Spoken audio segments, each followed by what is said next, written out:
The day I lost my job started like every other Monday.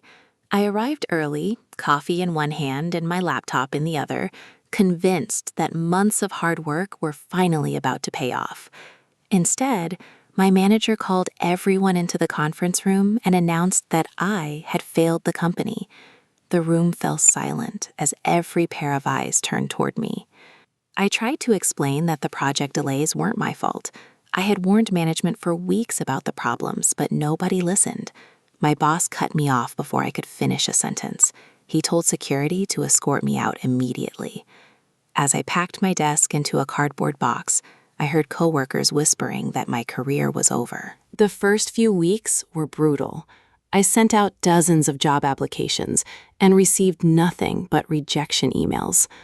Bills piled up, my savings disappeared, and I began questioning whether I had wasted years of my life.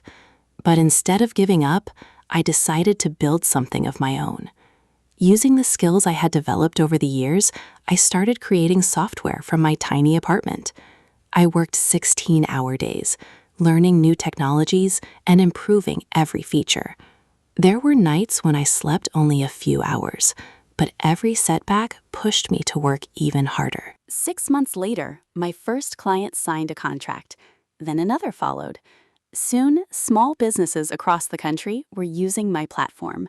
They appreciated something my old company never did: honesty, quality, and customer support.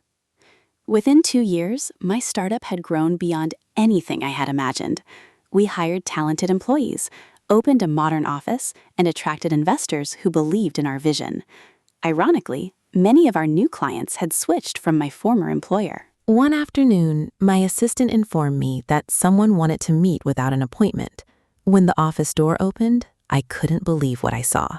It was my former boss. The same man who had publicly humiliated me now looked nervous and exhausted. He admitted that his company had lost major contracts and was struggling to survive. Then he quietly asked if I had an opening for someone with his experience.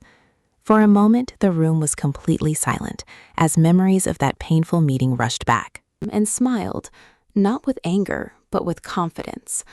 I told him that success isn't built by humiliating people, it's built by respecting them.